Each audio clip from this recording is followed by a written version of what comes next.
What does it mean to assert that animals have rights?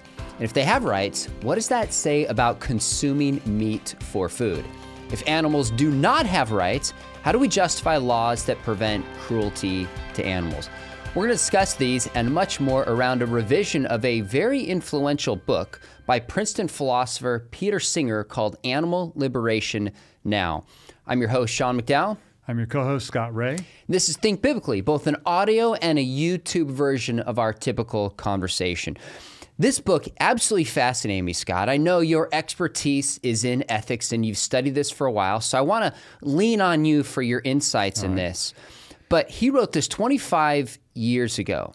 Maybe give our audience some context of who Peter Singer is and how significant the first book is and his contribution is to the idea of animal rights. Yeah, I'd say the one thing that changed between the first and the second edition is the addition of the red-lettered now. Now, okay. So there's a sense of urgency to it that was not in the first one. Peter Singer's an Australian philosopher who's had a long time endowed chair at Princeton. A very controversial appointment. Yeah. And he's a very controversial philosopher. This is not, I'd say, this has not been the main part of his academic career, although it's I think evolved to be more a part of it more recently. He's most known for his pretty radical views on bioethics. And you can tell that his views on animal rights do connect with that in various places, which we'll spell out. But he was one of the first, I think, reputable philosophers to insist that infanticide is okay up to maybe 2-3 months after birth. And it was really before infanticide took on a degree of academic respectability that it has today. He was also one of the pioneers of the legalization of euthanasia and assisted suicide, not just for people who are terminally ill with no hope, but also for people who have severe dementia, who are in vegetative states, things like that. They're not imminently dying, but their quality of life is so poor that he said the best way to reduce suffering is to allow for euthanasia. And he advocated this when it was pretty far out of the mainstream, and he was a lone voice. That's particularly true with his view of animal rights. In the mid-1970s when this came out, he was considered a fringe figure in the discussion of animal rights. And the notion that animals would have some sort of interests that require being taken into consideration for how human beings consume them for food was a pretty radical idea. I'd call him initially, he was kind of a lone voice crying in the wilderness. So he was kind of a prophet in a sense for animal rights. Very much so. And what he cites in here is, I think, the influence that the original version of this book started. He does, yeah. Because a lot of the countries around the world, especially in Europe and Australia and New Zealand, have adopted many of the things that he was recommending back in the 70s and has reaffirmed those in this second edition. Okay, so you and I would take serious issue with some of his views on euthanasia, obviously his views on infanticide, and lurking behind this is a certain utilitarian and Darwinian atheistic worldview. That's also correct. That aside, can we look at this and say, you know what, he's brought a lot of good to the focus on animal rights, and in some ways, there should have been some Christians speaking up on this issue. Is that fair? Or I think that is fair, and I think there have been some Christians speaking up. Not too many. I think my impression is that most Christians who just considered this basically have concluded that Jesus ate meat, therefore it's okay. End of story. All right. And it doesn't go into a lot more detail than that. Theologically, I think there's a lot to this. And I think, what I read, initially when this came out and what I reread, updated on the things that are done to animals in factory farming, and some of the experiments that are done on animals for research purposes. there's no other way to describe it, but it just chilled my soul. It's harrowing. It really is harrowing. It's terrible. And so I think calling to our attention how much of what we do with animals causes unnecessary suffering for them, and I think it was really helpful, and I commend him for that, and changing some of our practices, I think has got a lot more traction in other parts of the world than it has in the U.S. Interesting. And so I think there's room, I think, to critique the general utilitarian worldview from which he's coming from, which we would say is a huge problem. Yep. But I think we would agree on any moral basis that subjecting animals to unnecessary, needless, and pointless suffering, which can be prevented, that's a serious moral problem that we have to deal with. That's well said, and we'll get into some of that critique. But lurking behind his philosophy, which also gets, you said, in areas of bioethics, infanticide is part of what it means to be human, and then behind that is this idea of speciesism. So correct me if I'm wrong, but when it comes to things like infanticide, you don't really have certain rights to life until a certain cognitive level of development that is present, and that's not right. Present until later. So it's not being human intrinsically that gives you certain rights. So therefore, we ought to treat animals and human beings with a lesser level of development kind of the same. Is that a fair? Yeah, but I think the reality is that viewing this on an evolutionary basis has actually caused us, I think, to treat animals worse, not better. Okay. Now, where I think that the tension point comes, and I think he does a good job, I think, of spelling this out for us. Because if we assert that animals have no rights, and human beings are special based on some sort of criteria like, rationality or potential for relationships or things like that. Creativity, then his point is, to be consistent with that, we have to assume that certain categories of human beings, severely disabled, severely neurologically compromised, anencephalic infants, for example, would not qualify as persons with rights to life, and there would be some higher forms of animals that would then qualify for the right to life, analogous to the way human beings would.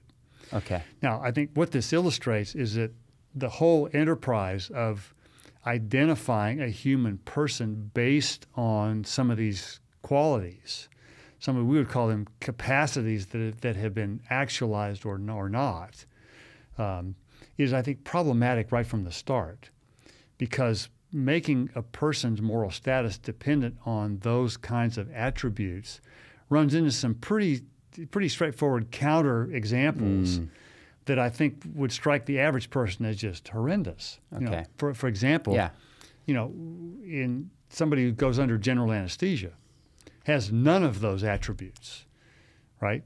But it's temporary. But the person who says that's temporary, really what they're saying is that while you are under anesthesia, you're appealing to something else besides those capacities that give you that maintain your status as a person. Okay, and I think that could even hold true for somebody who's in really deep sleep, because you don't have any of those capacities during that time. So it's usually unnamed, but there's something else that's being appealed to for someone to maintain that moral status when all those capacities are even temporarily absent. And with a fetus or an unborn child, they are temporarily latent as well, but they are latent because that's part of the normal process of maturity and development, and they're totally biologically appropriate for the particular stage of development that the unborn child is experiencing. Okay, now that's super helpful. Now, at the root of his ethic is what's called speciesism. What is even meant by speciesism? Because no one wants to be racist or sexist. Nobody wants to be speciest on the surface. It plays well into the language of how we describe things, but what does he mean by it? It's an ist that you want to avoid. Speciesist simply means being a racist for your species. Okay. Considering that your species is at the top of the pile. Whether it's at the top of the pile by virtue of theistic creation or evolutionary development is irrelevant to Singer. It's asserting the superiority of human beings over and above the rest of the animal world, such that the interest, and here's I think the point, the interests of human beings almost always trump the interest of animals. Okay. Now there's some, I think we quibble about some of the exceptions that are on the fringes, but for the most part, it's the human activity that the philosophy of speciesism gives rise to that's the problematic thing for Singer. Okay. All right, so underneath this, we hit on this a little bit, is this utilitarian ethic in support of speciesism. Here's a couple quotes he has, and I want to know if you think this is a sound ethical principle. He says, if a being suffers, there can be no moral justification for refusing to take that suffering into consideration. Another quote, he says, pain and suffering are in themselves bad and should be prevented or minimized irrespective of the species of the being who suffers. Now, my instinct is to say, I don't want to suffer. Therefore, I can understand that somebody who experiences pain also doesn't want to suffer.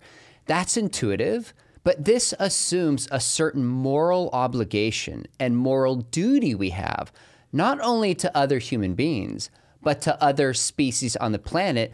And I don't know where that moral obligation and duty comes from if we don't have some level of intrinsic value and some higher standard of right and wrong given us such duties. That can't come from utilitarianism alone, and he never answers that ethical dilemma. He just assumes it. Right. This is what I would call old school utilitarianism. Okay. It's the original articulation of it by Jeremy Bentham more than 150 years ago. Okay. Where he said pain and pleasure are the two most basic evils and goods. And the utilitarian philosophy was to minimize pain and maximize pleasure. And it was the first attempt to sort of to take morality out of the hands of religious people. Oh. And out of the principled view, and make it something that's more measurable, so that nothing, really, to the strict utilitarian, nothing is intrinsically good or evil. Okay? Now, he's asserting here what's called a rule utilitarianism, which basically says that you can have certain moral rules, but they are based on a predictable set of outcomes that they produce, or in his view, a predictable set of pains and pleasures that they will produce. Okay. So it sounds like a moral absolute. That's why you can say pain and suffering are in themselves bad, because they always produce the same level of outcomes. Now, Bentham went a little bit farther, and he asserted right at the very beginning that pain and pleasure are intrinsically bad. Okay. But that was, I think, more an assumption rather than an assessment after the consideration of the outcomes have been done. Because I think you can make a good argument that there is some pain that's actually quite beneficial. Absolutely. And that pain actually serves a really useful preventive measure to keep us from being injured more than we could be. And even before anesthesia came on the scene, the pain involved in a lot of medical treatments was good because it produced a good outcome, it produced healing. So I think, I would quibble, I think, with the notion that pain and suffering are always in and of themselves bad. Plus, theologically speaking, we know that there's a good bit of suffering that has redemptive purposes to it. So it seems like if we're going to take it a step further and say, okay, what makes pain good and what makes pain bad? Well, you can't just say somebody's desires, because somebody could desire a certain kind of pain that everybody would go, that's not a good level of pain. We recognize that, right? So that's not going to do it. Right. But you're going to have to appeal to some kind of design within human beings or intrinsic purpose to how human beings are supposed to function, which can't come from utilitarianism alone. That's right. So that's a really good insight. And Singer would resist vigorously the notion that human beings have an end or a telos to them, because his atheism simply won't allow that. That's right. So it's a bit, and Bentham, I think, actually, I think he had more theological underpinnings that went unexpressed than he ever admitted. And so I think, Bentham was originally, I think he was borrowing from the Judeo-Christian theology that assumed that human beings did have an end, and pain and suffering were things that thwarted the achievement of those ends. Okay. So we've offered a beginning of a critique of his underlying ethic. How should we view animal rights theologically or biblically? How does a Christian come to this now? Well, the one thing I would commend Singer for is he's really not he's not deliberately not using the language of rights. He's talking about animals having interests, and I think that's a helpful distinction, actually, because rights, I think, for the most part, this is a bit oversimplified, but for the most part, rights can't be trumped. Okay. I mean, if I have a right to something, there's nothing can override that. There's rare exceptions to this, and some of the things where we think rights conflict, like with the abortion debate, for example. Okay. I think we can debate whether certain rights that are being claimed are actually rights in reality. Okay. But for the most part, fair enough. Rights, if I have a right to free speech, that can't be trumped. If I have a right to conscience, nobody can say that something weighs more heavily than that.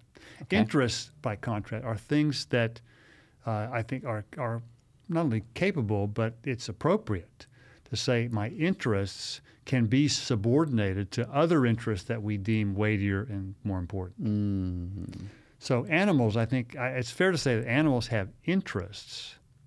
Now, Singer would say what distinguishes a person is that a person can actually hang in there with us on this. A person can have an interest in their interests. Okay.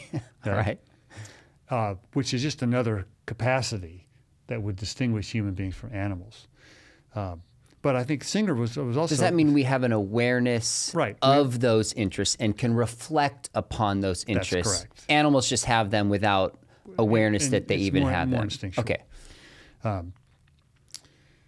So theologically, at creation, Adam and Eve were vegetarians.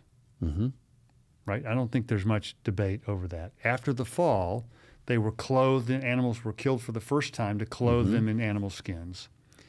And after the fall, there were certain types of animals that were permitted to be eaten and used in the sacrificial system.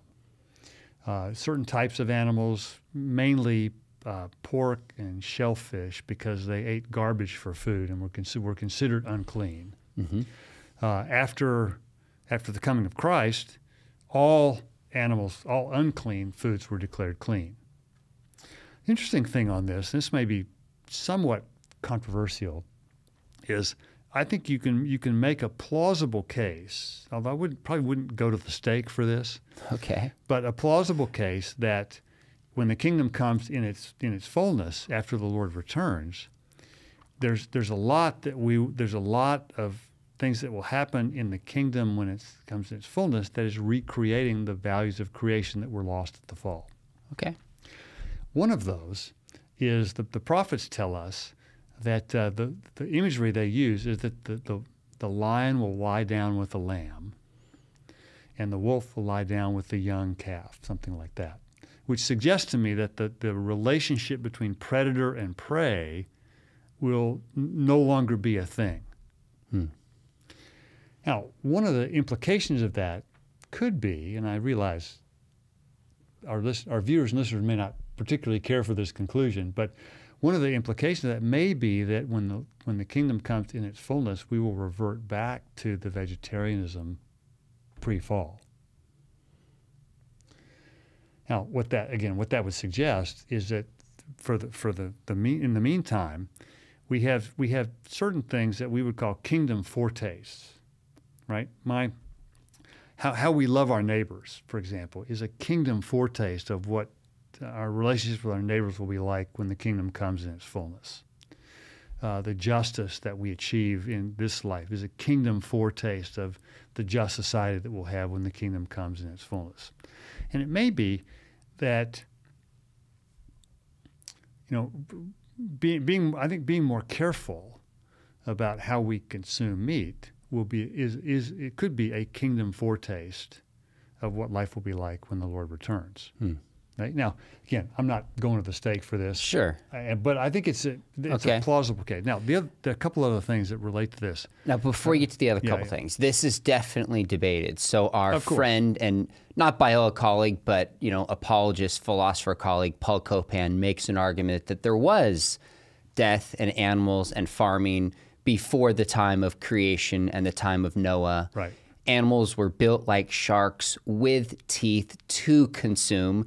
And the fall in Genesis 3 doesn't have creative capacity to allow an animal to then, digest the system and everything was built to kill. So we're not going to enter into that. We're just making that point for now and how it might relate to this. But keep going. And I admit, this has a bit of hopefully at least moderately sanctified speculation. Fair enough. About what life will be like when the kingdom comes. Fair enough. I think there's a lot of speculation on that just in general. The other part I think that comes out of the Mosaic Law is that animals were given a Sabbath just like human beings were. And it was to prevent animals from being abused and from being taken advantage of. Now, animals were also killed humanely as part of the sacrificial system. And I'm not aware of any specific part of the Mosaic Law that required the 100% humane treatment of animals. But I think that the notion that they were entitled to the same sort of Sabbath rest and protection that human beings are tilts pretty strongly in that direction. Okay.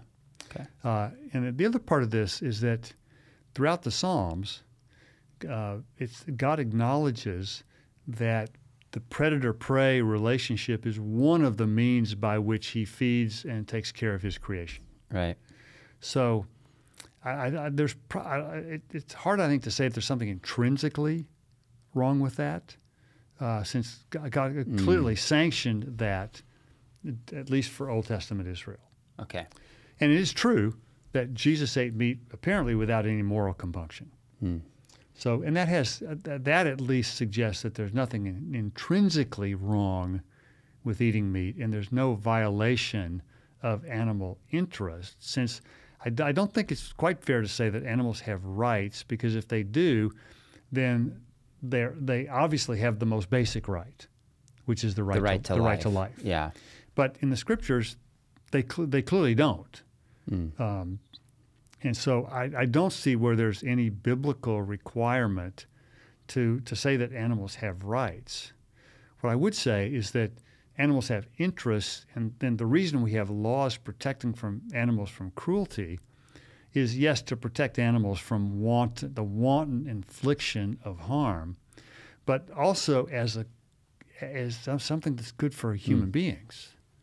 It's more a virtue-based approach to seeing the interest of animals being taken seriously. Okay. Because I think, for example, it's well known that one of the things that most serial killers have in common is early on in their childhood or adolescence a history of inflicting cruelty on animals. So of course, the question would be what's correlative and what's causative, and that would be hard to unravel. Right, but the point is there's something deeply troubling about our character if we are inflicting needless, wanton cruelty on animals. And I think people naturally recognize that intuitively, for the most part. Yeah, I think that's true. That makes sense. Now, one of the things that I did enjoy about his book, enjoy might be the wrong word, I appreciated about his book, is that he walks through this chapter on the mistreatment of animals. There was a moment like, holy cow, I had not seen this. I was not aware of this. This is just troubling me. and drawing certain ethical violations to my mind that I had simply missed. And he gives examples of experiments done on animals, like even monkeys that are treated in a certain way to kind of drive them insane, so to speak. Those are some of the harrowing examples. Now, some of these do, not all of them, some of them seemingly have a benefit to mankind, such as reducing disease. Some of them clearly don't. But from a biblical perspective, when are experiments on animals justified and when are they not justified? I think we have to ground that going back to Genesis 1. Okay. And in that, God gave creation to human beings to use principally for their benefit. Now, it also involved a stewardship over the environment in general, which prevented human beings from adopting this sort of rape and pillage view of the environment just to satisfy our own selfish desires. Mm-hmm. And I think the use of animals is similar to that. We were given dominion over the animal kingdom to use for our benefit, but also to care for and to steward as trustees. Okay. Which I found historically the notion that it's a stewardship is kind of a foreign concept. In fact, one of the most insightful criticisms of the early environmental movement, for all that it said that was good, basically pointed the finger at Christian faith for encouraging this dominion unchecked view of our use of the environment and of animals. And so the idea that there would be a responsibility to take that seriously was, I think, not always universally recognized, which we just take that for a given today. So I think there are certain medical experiments that I think are necessary. I mean, most of the experiments that provide FDA approval for drugs and surgical procedures are tested on animals first. Some of the ones I think use methodologies that are unnecessary, and they are used simply to increase our knowledge about certain diseases, which don't really have any particular cure in view. And I think some are just to satisfy our curiosity about things. But I think for the most part, the experiments on animals that are entirely necessary for treatments that are going to benefit human beings to treat diseases, I think are morally acceptable. Okay. The ones that are not aimed at that, and I think fall more under the heading of the infliction of needless suffering on animals.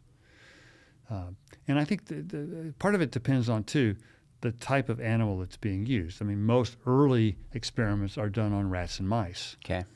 And I would give less consideration to rats and mice because, in the wild, they are some of the primary carriers of all sorts of diseases in ways that other animals are not. And I think we also have to be honest and say that the more developed the animal is, the more they appear to be like a human being, the more we tend to connect with them, and the more difficult time we have just on an emotional basis. Whether that translates to a moral basis is not always clear. Okay.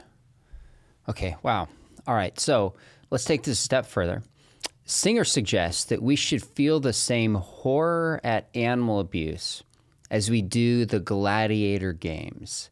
I'd read that, I paused because I thought, gosh, this seems over the top to say that we should have the same horror as a mistreatment of a human being as a mistreatment of an animal. But on the other hand, there is something that's a horror about a mistreatment of animals that we can't miss. I mean, I saw a bullfight when I was a kid and it felt like, given the culture I was in, I was supposed to enjoy it and appreciate it, and it just left me unsettled. I didn't like it. It actually kind of bothered me. So, although it would have bothered me a lot more if that was a human being running out there and they were treating it that way. So, how should we make sense of that example he gives? Well, we sent Michael Vick to jail for dogfighting. And most people recoiled at that. Now, probably not quite in the same way as gladiators, and I think we should recognize that it was largely Christian faith that eliminated the gladiator contests in the first, the first and second century. And Singer would say, well, where's your Christian faith related to animal cruelty too? And I think the idea that we would pit animals against each other for sport, in my view, is unconscionable. And I think somebody who sanctions or is involved in dogfighting, for example, shows serious moral deficits. Yeah, I agree. Cockfighting would be the same way. And I think I would have the same reaction to bullfighting. I think bullfighting is inherently inhumane. And the bull really never has a chance. Yeah, that's not going to happen. Yeah, no, because they are crippled. They are crippled, basically crippled before they are killed. That's just part of the spectacle.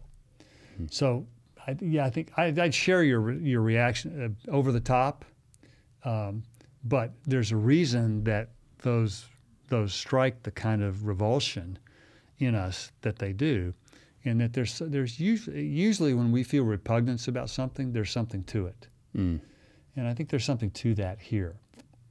So I would say the intentional infliction of harm on animals simply for the sport and entertainment of human beings is morally wrong. That's fair. That's well said. And I think you're right that the more mistreatment of animals, that natural repugnance goes away, and it leads to arguably greater mistreatment of animals and can translate potentially to mistreatment of human beings. Is a really interesting connection to explore. Now, you and I have talked about on this show a number of times capitalism, and have made the case that although it's not a perfect economic system, right, to move more people away from poverty, economic freedom, rights, there is no system that has been more successful doing this historically than capitalism. Singer pushes back. He says, everyone knows how to stop the suffering of chickens, but it continues because it is profitable. In other words, he seems to be saying there's something built into the nature of capitalism that trumps any concern for how chickens are mistreated. Is this a problem inherent to capitalism? No. What he's describing here is a human problem, not an economic one. Okay. And the human problem is greed. Now, greed manifests itself in market systems, but it also manifests itself in non-market systems. I mean, there was just as much greed under communism in Eastern Europe than there is in capitalism in the West. It's just capitalism turned out to be a much more productive, way to channel people's greed than in communism. But it's a human problem, not an economic one. And I think he's right. It is more profitable to stuff, dozens and dozens of chickens in a cage where they can't move, and dozens of pigs in pens where they can't move, and to overfeed them both. It is more profitable. Yeah, that's true. But there's where I think the moral conundrum comes, because we always have moral limits that we put on profit. I mean, profit going unchecked would be disastrous. We would alienate virtually everyone that we deal with if we really pursued our self-interest completely unchecked by moral values. And Adam Smith did not support that. I mean, he wrote, as we pointed out in the past, he wrote the Theory of Moral Sentiments before he wrote The Wealth of Nations. Right. And that was intentional, because it was to provide moral boundaries for the pursuit of self-interest. And I think the intentional infliction of suffering on animals is an appropriate moral principle that can check or help curb the pursuit of profit. It seems like you could argue that even within a capitalistic system, there still is a role of government to protect certain rights, right? And that's a good role of government. I've been up in Sequoia National Forest, and you walk through the Sequoia graveyard where all these are chopped down. It's kind of harrowing and unfortunate. Well, the government made an edict and protected them. That's a positive role. But also within capitalism is what he's doing is certain rights and certain freedoms to draw attention to this, to rely upon people's moral consciences. That's correct. you make progress within capitalism itself, so to speak. Right. And generally, we rely on government when moral persuasion fails. Yeah. And it's always better to rely on moral persuasion when it works. And I think there is much greater awareness of this today. Now he takes it down some roads that I'm not willing to go down.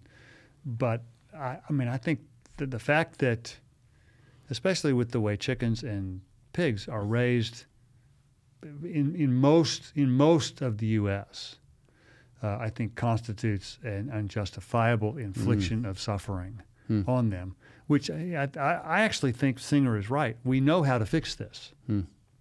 So, for example, I buy in the grocery store now, I will buy cage-free eggs, which means, assuming that information is correct, and it's not just a marketing ploy. Yep, fair enough. But I don't have anything else to go on besides that. Sure. Which is showing us that chickens were raised not stuffed together in pens, being unable to move. I think free range chicken I think is another good alternative. And so I'm trying to do just a little bit more to consume less meat, just because I think he's got a point that if we don't at least think a little bit about how the animals were raised that we are consuming, we are, I'd say, a bit complicit in their mistreatment. So one of the things we can do, and we're going to get more to this, is intentional decisions and even sacrifice upon our part to minimize the suffering of animals. That's one thing we can be more intentional about. So let me ask you this question. He asked a really interesting question here. Specifically, he says, what can Christians eat? What should Christians eat? And I thought, well, that's fascinating that it applies to Christians. So I'll get more specific. Is it moral to eat meat? Because he says, quote, "It is difficult to be consistent in one's concern for non-human animals while continuing to dine on them." Now, I notice he doesn't say it's impossible.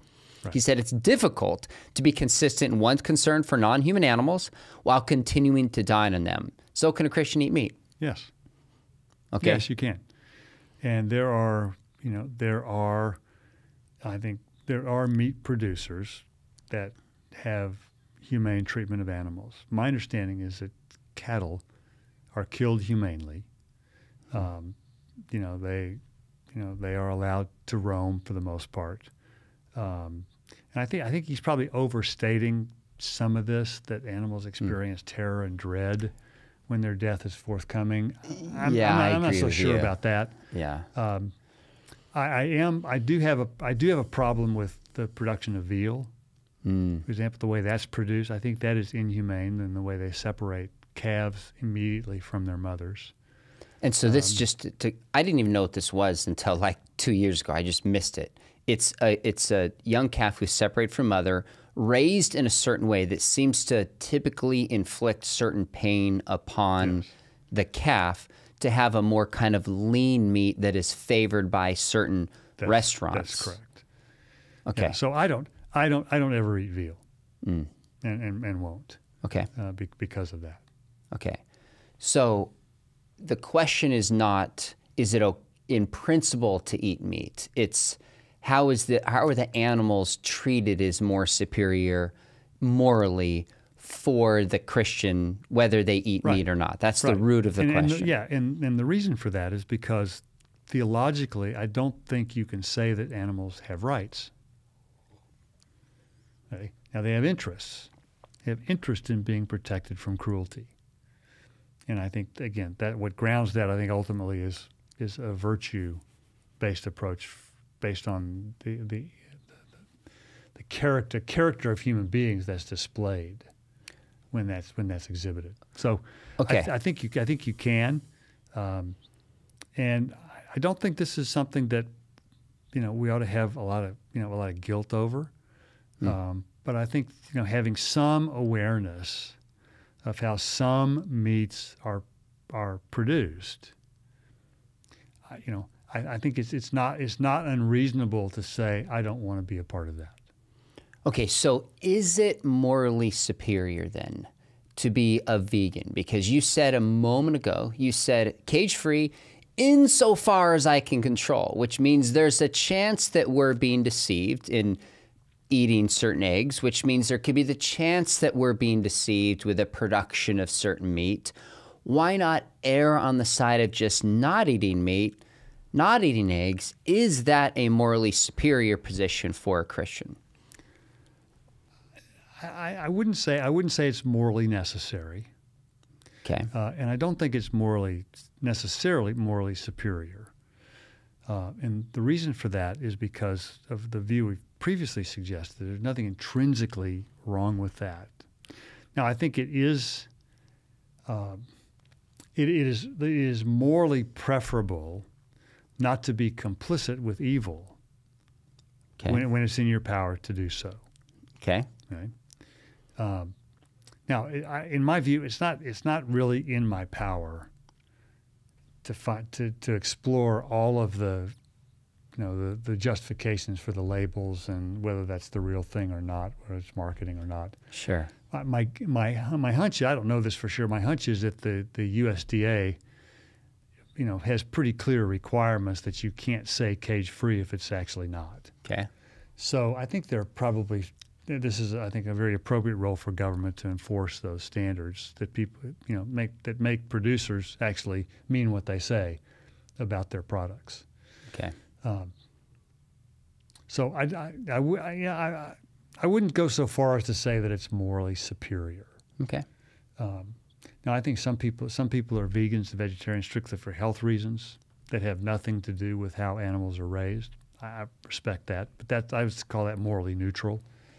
And there's nothing intrinsically superior or inferior about that.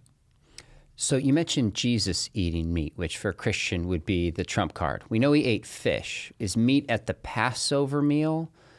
Where did Jesus distinctly eat meat beyond fish? Or do we just have the evidence that he ate fish and we assume if he ate fish, which is meat, that would apply to the rest? It's the latter. Okay. And I think we know that the priests ate meat. For sure, because the animals that were sacrificed, were harvested. Yep. For the part of the priest's diet. That was part of their compensation for being priests. So that's probably as close as we can come to that. Okay. I'm trying to think. I don't think there's any place where the Bible, where the gospel accounts are crystal clear that Jesus ate meat other than fish.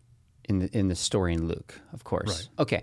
All right, fair enough. So Singer gives some, he concedes that the Old Testament provides a basis for and kindness for animals, as you described earlier, such as the Sabbath. But he argues that the New Testament is completely lacking in any injunction against cruelty to animals or any recommendation to consider their interests. Part of me says, well, you can't divorce these two. Part of the New Testament is that Jesus is fulfilling and carrying through much of the Old Testament, and there's no reason to think that the in-principle care for animals is lost in the New Covenant. That's the kind of argument that I would make. Is he onto something, though? I mean, he talks about the 2,000 pigs, which I'm not sure how much we can derive common treatment of animals from that instance. I think something deeper was going on more there. But your thoughts on the New Testament Jesus treatment towards animals? Well, it's an argument from silence. Okay. And I don't put much stock in arguments from silence. And usually, as you've pointed out, the reason the New Testament doesn't touch on something is because it was crystal clear in the Old Testament and didn't need repeating. I think there are a lot of things that the New Testament didn't fully lay out that we take for granted. So I wouldn't put much stock in Singer's point on that, because he doesn't really explore much of what the reasons could be for why there is no injunction for that in the New Testament. Okay. All right, fair enough. Got a couple more for you. I thought this was an interesting defense on his part. He asks if we should eliminate suffering in nature. So he's talked about the animals have interests, and thus, when we see the interest, we should try to prevent suffering of animals. But then it seems to follow, as we look out in nature, predator and prey, should we protect prey from the predator since it's in the interests of the prey to do so? His answer is no, because such efforts disrupt the balance of the environment. Curious if you find that convincing. Not particularly, and the reason for that is that on an evolutionary basis, there's no reason not to consider that just part of the natural order of things. And if there's a relationship between predator and prey, and we include human beings in the evolutionary chain of things, then there's no good reason why human beings can't also be predators in a manner of speaking. Oh, that's and interesting. Animals can be prey. Because if Singer's point on this is true, that we're all simply part of, one evolutionary scheme, then he doesn't want to elevate human beings over the rest of the animal world, which he seems to be doing here. Then there's no reason not to include human beings in that as well. That's an interesting argument to think about, because humans have obviously evolved differently. You can't say in a more superior fashion. Some animals are bigger, some animals are faster, etc. Some reproduce more, whatever. But humans have certain cognitive capacities. If we're also a part of nature and we see nature, predator, and prey for their ends, then why can't humans use theirs? Seems to be a fair question. And if he says, well, humans uniquely have certain responsibilities that animals don't, that does assume something different about the nature of human beings and moral responsibilities that we have. Yeah, he sees that there are clearly differences between human beings and animals, but none of which that, in his view, would justify speciesism. So I think he would hold that it's okay. I mean, it's okay to recognize those things, but to hold those as morally determinative, that human beings now have obligations that animals do not, I think is taking it a little bit further than the evidence will let him go. Okay. A couple last questions for you. Given all the issues that are taking place in the world, this is where I think we're going to differ from Singer pretty significantly. The opening, not the preface, but the introduction was jarring to me. So this is not by Singer, but it was by Yuval Noah Harari. He writes, animals are the main victims of history, and the treatment of domesticated animals in industrial farms is perhaps the worst crime in history. I read that and thought, holy cow, the worst crime in history. Now, from a speciesist standpoint and an evolutionary, naturalistic worldview, I could see you could come to that conclusion. From a Christian standpoint, there's other things like sex trafficking, poverty, pro-life and the unborn, immigration that we would say, and obviously, well, in terms of a crime, obviously the Holocaust, that we would say are higher. But where should we place care for animals in the metric of important ethical issues for consideration? Well, I think to the degree that it reflects on the character of human beings. Now, Singer would say, of course, that's a speciesist rationale. Of course. But so be it. And I think we should be clear too. The Bible is sort of unabashedly speciesist, right? Because if human beings are the only part of creation that is distinctly made in the image of God. Okay. Now there's some parts of Scripture that suggest that animals may have an immaterial part to them. They have, Ecclesiastes tells us animals have spirits. Yep. Whether that's the same thing as a human soul or not, obviously not. But just anyway, a consciousness and a self, so to speak.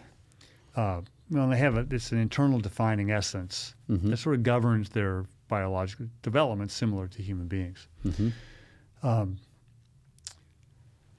But I'm really reluctant to say that,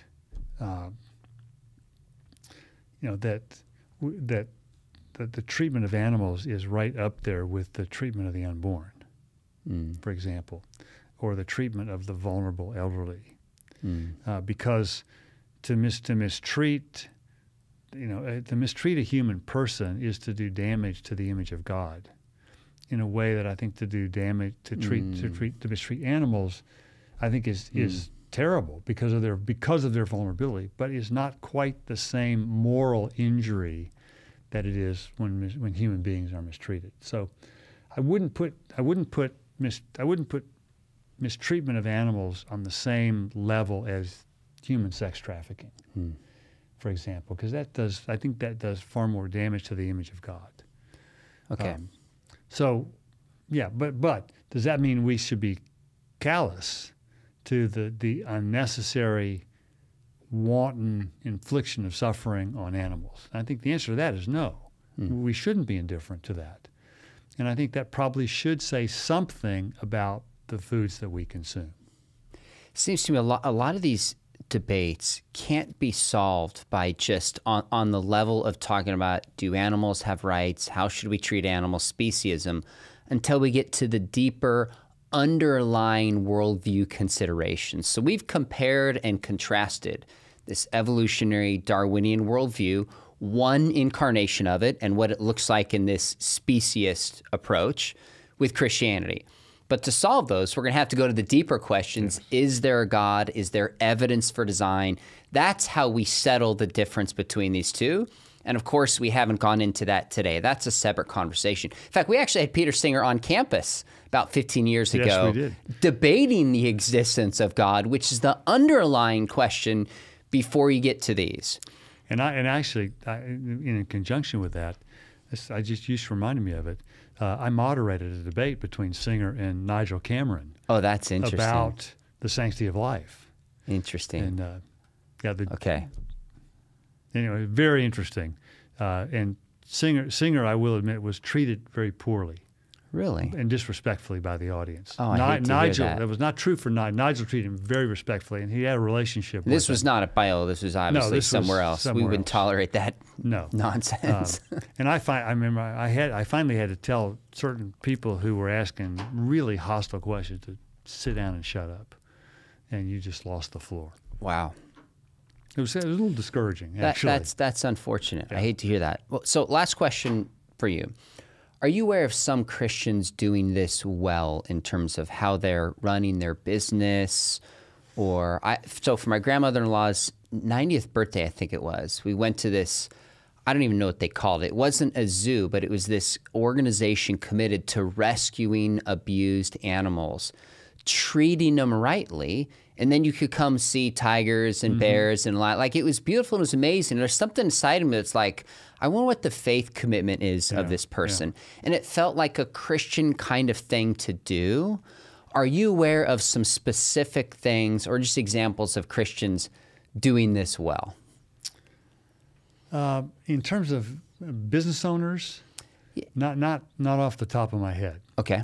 But I do know, several good friends and family members who have decided to curb certain types of meat that they eat based on the factory farming consideration that Singer brings up. And I'm not sure they read this particular book, but they became aware of some of those things. One's a very close philosophical colleague of ours who is vegetarian because he just doesn't want to be complicit in what he considers to be immoral practices.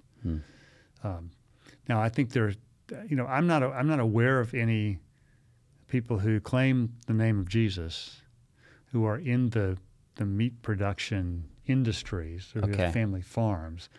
I suspect, I could be wrong about this, but I suspect there are some folks in Europe who are doing this well, and in part because government forces them to do it well. Interesting. And in Australia, New Zealand, there are probably others, but I'm not aware of any. I'm sure they're out there. Fair enough. So my apologies if you're one of those people who is out there doing it right and we don't know about you. I'm sure you'll get some emails now, which is great. We would love to know. I hope we do. Yeah. But my apologies for not recognizing you. Fair enough. Maybe we'll follow up with this, but Obviously, there's huge differences with Peter Singer on this, but I thought it was insightful. I thought it was well researched. I thought for the most part it was a fair book.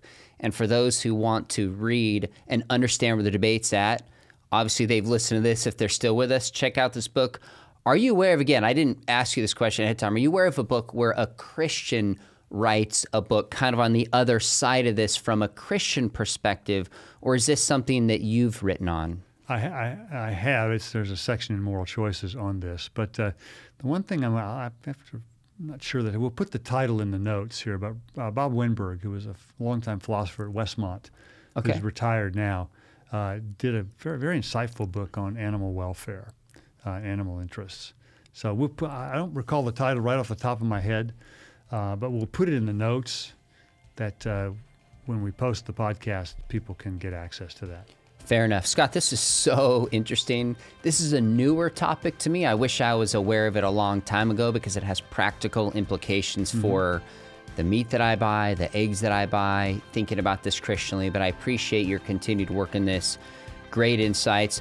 Those of you watching, make sure you hit subscribe to the Think Biblically podcast, or if you've seen this on my YouTube channel, make sure you subscribe there as well.